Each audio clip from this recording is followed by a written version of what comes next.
Good evening and welcome to Around the 32, the show where you can get your betting information, fantasy information, and just general information about your football games coming up in the National Football League. I am your host, Brian B.A. Arndt, and I will be taking you on this journey every Thursday, every Sunday, and every Monday, just to keep you current and up to date.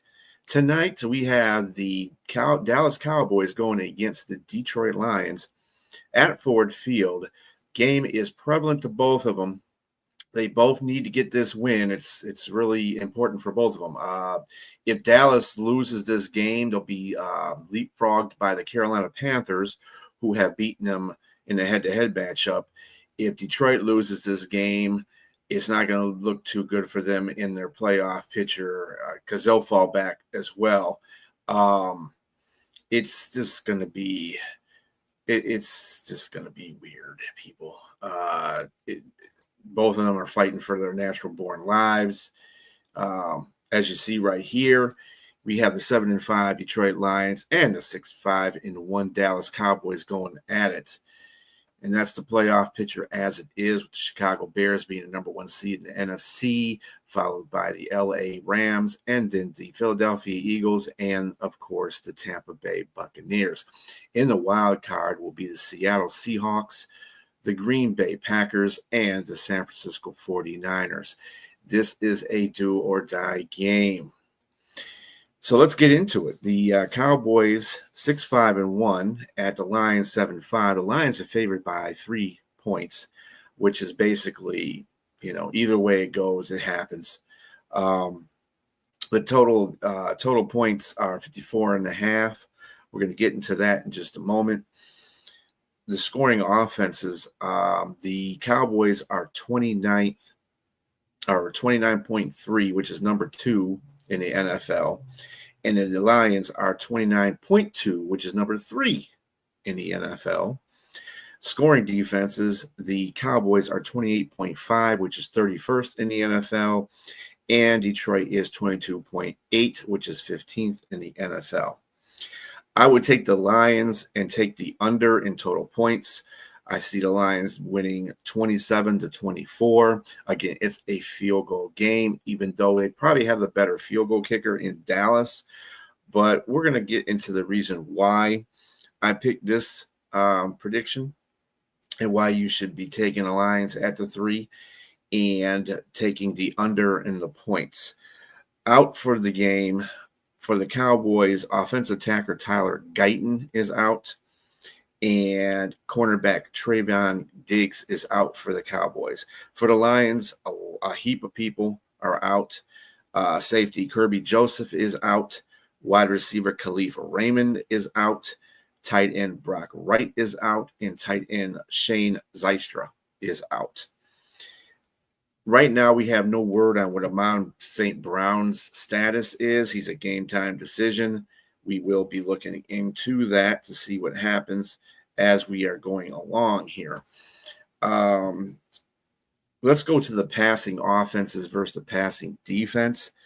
The passing offense for the Dallas Cowboys is first against the 17th ranked passing defense of the Lions. The passing defense for the Cowboys is 30th versus the 7th passing offense. So this should be an aired out game. Everybody should be looking for fireworks as far as quarterback to receiver, tight end, running back. Rushing offense, Dallas is 13th, and the Lions' rushing defense is 11th. Rushing defense by the Cowboys is 20th. Rushing offense is 4th. And with that being said, we're probably not going to see too much. The interior line for the Dallas Cowboys has gotten better since Quinnen Williams has gotten inserted into that lineup. Their defense is starting to rise up as far as against the run. This is something the Lions want to avoid doing in the future so that they don't have to so they're going to have to figure out another way. Can't run into the beginning of the you can't run into the meat of that defense and think you're going to get yards out of it. It's not going to happen that well. It's going to be a bad case for him. Amon St. Brown, like I said before, is a game time decision, and even if he plays, he might not impact the game heavily. Probably be on a snap count if he does play. Our fantasy implications right now, Dallas has 5 players in the top 5 of their respective positions of projected fantasy points. Those top 5 are Dak Prescott at 19.3, CeeDee Lamb at 17.9, George Pickens at 17.7, and Jake Ferguson at 10.9, and of course their kicker Brandon Aubrey at 8.8. The Lions only have 1 in that category, and that's Jahmyr Gibbs at 23.5. But like I said, the running game is probably going to have to be limited for the Lions because that interior line is for the Cowboys are just awesome. And that's what we want to see here. And it looks like maybe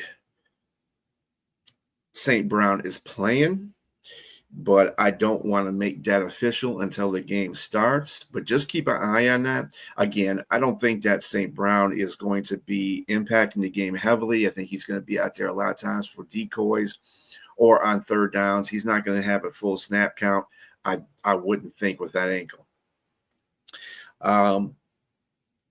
That being said, I targeted Dak Prescott. The Lions defense has given up 58 fantasy points to the Giants and the Packers quarterbacks while only scoring 2 against them. This isn't about the Lions defense, but more of what Dak can do to them. Dak has completed 66.7% of his passes in the last 2 games, thrown for 674 yards, 4 TDs, and 2 interceptions for 47.7 fantasy points. I see Dak having 3 touchdowns and throwing for over 300 yards and no picks. I think he has a streak of about 3 or 4 games of 300 yards, and this will just add on to it. My pick for the Lions is Jameson Williams without potentially Amon St. Brown. But if he does play, and the fact that the Cowboys' run defense has improved, look for Jamo to get targeted often and early. Last game without Amon, Jameson had 144 yards on 7 catches and a TD. Might be a career day for Jamo. I see him with 10 catches for 150 yards and 2 scores. So again, take the Lions and their 3 points. Should be a 27-24 game. I got them, and take the under at the 54.5. It's a little high, but I just think that usually in these cases when you expect to score a lot, they usually don't score a lot. They usually are pretty tame in the scoring. So take the under in a total. And again, I got the Lions win 27-24. And just have a very good game. Watch the game, have a good time. It's going to be on the line for both teams. Everybody have a great night, and we will see you later.